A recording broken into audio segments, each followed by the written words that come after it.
जोरदार तालियों से स्वागत करते हैं प्रज्ञा जी का। बहुत अच्छी कवित्री हैं और बहुत ही मीठे स्वर में वो कविता सुनाती हैं, बड़ा मज़ा आता है सुन के। जोरदार तालियां। रूट्स के मंच को प्रणाम। यहाँ पर जो वैचारिक क्रांति हो रही है, इसके लिए हर महीने में एक बार समय निकालना परम आवश्यक है। ये अपने स्वास्थ्य के लिए अच्छा है। पहली रचना देश में स्त्रियों को लेकर के जो विमर्श छिड़ा है, ये नया नहीं है, पर इससे जो भी विचार उत्पन्न होते हैं वे अपनी नवीनता कभी नहीं खोते हैं। स्त्री, कभी कभी ऐसे भी देखना कि ये दुनिया केवल पुरुषों के बारे में नहीं होती तो कैसा होता। वातानुकूलन के तापमान से लेकर शब्दों के साधारणीकरण में केवल पुरुष प्रधान नहीं होती तो कैसा होता। ऐतिहासिक पितृसत्ता को स्त्री की स्वीकृति नहीं होती तो कैसा होता। लिंग आधारित वेतन का अंतर एक मजबूरी नहीं होती तो कैसा होता।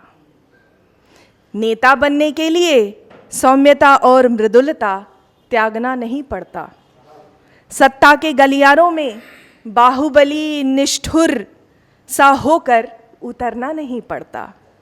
संस्कृति के अध्याय की सारी कथाएं पुरुषों ने नहीं कही होती तो शायद अबला शब्द बना ही न होता।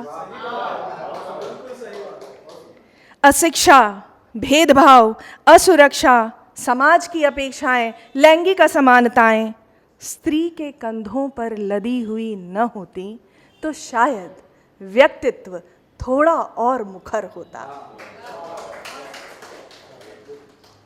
अगली कविता है, देश में, हमारे देश में या किसी और देश में भी अवसाद अथवा किसी भी कारण से जब एक परिवार महानगरीय जीवन में, एक अजनबीपन भरे जीवन में टूटता है और आत्महत्या करके या किसी भी कारण से समूल समाप्त हो जाता है तो उनको समर्पित ये समय जो है, इसमें बहुत तरीके की संवेदनाएं चल रही हैं। पूरी दुनिया में बहुत कुछ घटित हो रहा है। अनिश्चितता, गुम गए लोग महानगरीय मकानों में, क्या हुआ मालूम नहीं, कितनी अनिश्चितता है। पकवान के स्वाद, नए कपड़े, नया सामान, मिले हंसी के दो पल इस खिन्न समय को। उपेक्षित हैं उदास आंखें, स्वाभिमानी लोग, बीमार बच्चे, बेबस माँ, बहलाकर सो चुकी भूख। समय ने ऐसी ली करवट, मंडरा रहा खतरा अस्तित्व पर। अहलकार हो गए अनावश्यक, अहलकार कामगार, अहलकार हो गए अनावश्यक अनिश्चितताओं के दौर में। महंगाई, बेरोजगारी, अवसाद, दुर्लभ स्वास्थ्य सुविधाएं, कैसे उबर पाएगा सीधा सादा नागरिक, कैसे उबर पाएगा सीधा सादा नागरिक ऐसी अनिश्चितताओं के दौर में।